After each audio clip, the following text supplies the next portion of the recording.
Estructuras subcorticales.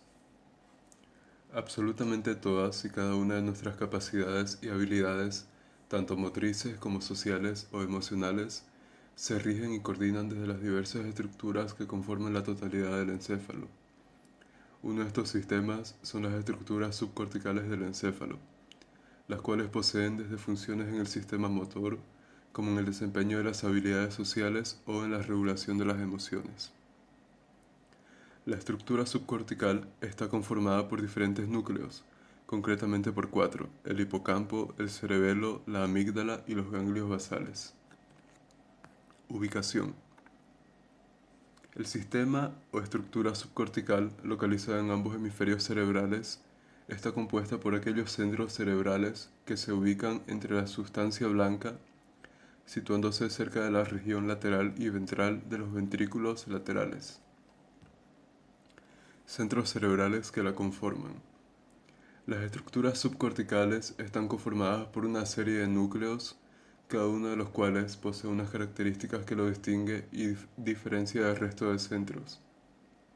La estructura subcortical está conformada por diferentes núcleos, concretamente por cuatro: el hipocampo, el cerebelo, la amígdala y los ganglios basales, cada uno de ellos con una localización y unas funciones específicas, por lo que en caso de lesión, la persona experimentará una disminución significativa en toda una serie de capacidades y habilidades psicológicas y mentales en general.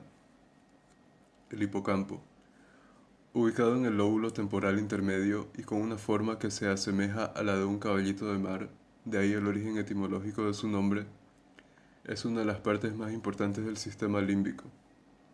Tradicionalmente, el sistema límbico se ha asociado a la regulación de las emociones, mientras que el hipocampo posee un papel fundamental en los procesos de memoria, especialmente en la memoria a largo plazo y en la navegación espacial. El cerebelo se sitúa en la zona inferior de los hemisferios cerebrales.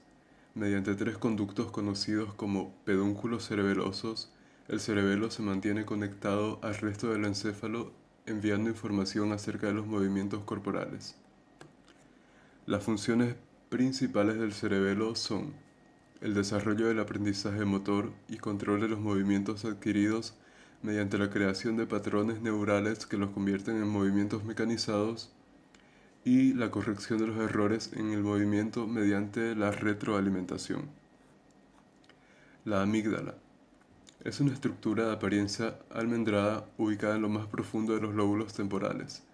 Al igual que muchas otras estructuras subcorticales, la amígdala está formada por una serie de centros neuronales, los cuales poseen sus propias funciones. Es una de las estructuras que más interés genera en el ámbito de la psicología, puesto que su condición de cerebro profundo la hace ser la principal reguladora de nuestras emociones más básicas, así como de nuestros instintos de supervivencia más primarios. Los centros neurales que conforman la amígdala son núcleo lateral, núcleo basal, núcleo central, núcleo medial y las células intercaladas. La amígdala es la responsable del control emocional, así como la regulación de las emociones como el miedo y las respuestas conductuales de agresividad. De la misma manera, hace posible el reconocimiento de las emociones según las expresiones faciales y se encarga de la memoria emocional y las respuestas de placer. Los ganglios basales. La organización cerebral conocida como ganglios basales está compuesta por circuitos de centros neuronales conectados entre sí, los cuales se envían información de manera continua y recíproca. Los diferentes centros que conforman la totalidad de los ganglios basales son núcleo accumbens, núcleo caudado, putamen, núcleo lenticular, cuerpo estriado, cuerpo neoestriado y sustancia negra. Aunque cada uno de estos centros posee una serie de funciones propias, en general los ganglios basales poseen un papel principal en el control y ejecución de los movimientos voluntarios que las personas llevan a cabo de manera inconsciente, es decir, nos otorga la posibilidad de realizar todas aquellas actividades rutinarias que, aunque las realicemos de manera voluntaria, las hacemos, entre comillas, sin pensar. Funciones de las estructuras subcorticales. A grandes rasgos, las principales funciones en las que se ven envueltos estos centros cerebrales incluyen la regulación del carácter y las respuestas emocionales, la regulación de las respuestas instintivas de la persona, respuesta de huida, hambre, etc., modulación de las funciones viscerales y endocrinas del organismo, regulación de los procesos de vigilia y sueño, y regulación de los procesos de atención y excitación. Lesiones en las estructuras subcorticales. Lesiones en el hipocampo. Este órgano subcortical cumple una función fundamental en los procesos de memoria, por lo que cualquier tipo de daño o lesión en él puede ocasionar un importante menoscabo en la memoria, sobre todo a la hora de generar nuevos recuerdos. Por ejemplo, en la enfermedad de Alzheimer, los daños hipocampales provocados por la neurodegeneración son uno de los primeros síntomas en aparecer, provocando en un inicio desorientación y problemas leves de memoria. Lesiones en el cerebelo. Cuando éste sufre algún daño o degeneración, comienzan a aparecer problemas en las funciones y habilidades motoras. Estos problemas incluyen desde torpeza en los movimientos o problemas para controlar con exactitud la dirección y la velocidad de estos, hasta alteraciones en la coordinación, el equilibrio y mantenimiento de una postura corporal fija. Los daños en el cerebelo pueden estar ocasionados por enfermedades como la esclerosis múltiple, las afecciones del sistema endocrino, las encefalopatías espongiformes o el alcoholismo crónico.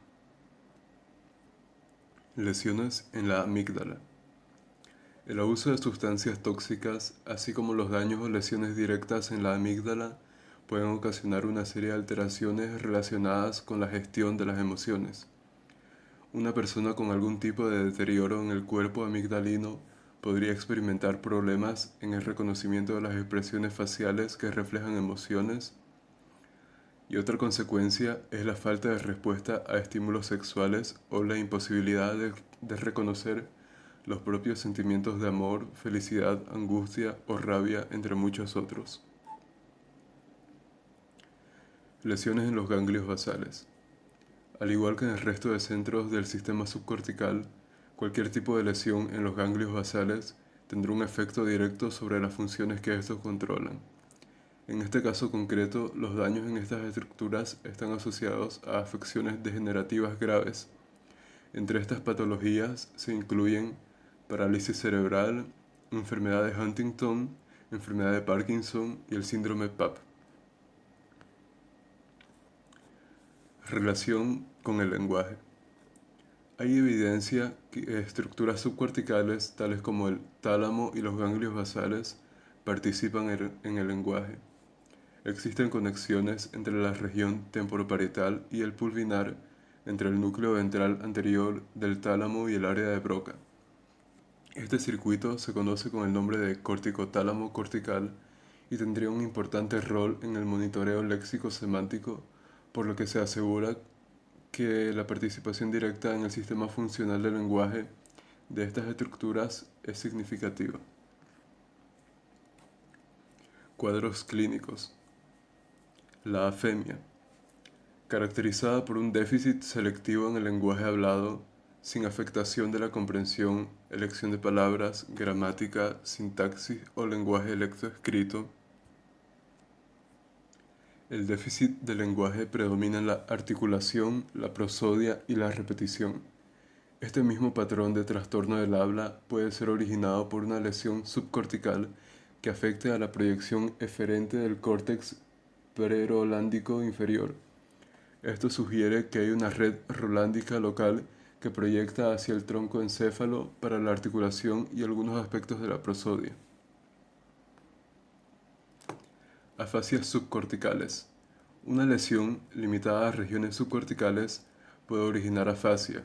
Se han diferenciado dos tipos principales de afasias subcorticales, que serían la afasia estriatal y la afasia talámica. La afasia estriatal.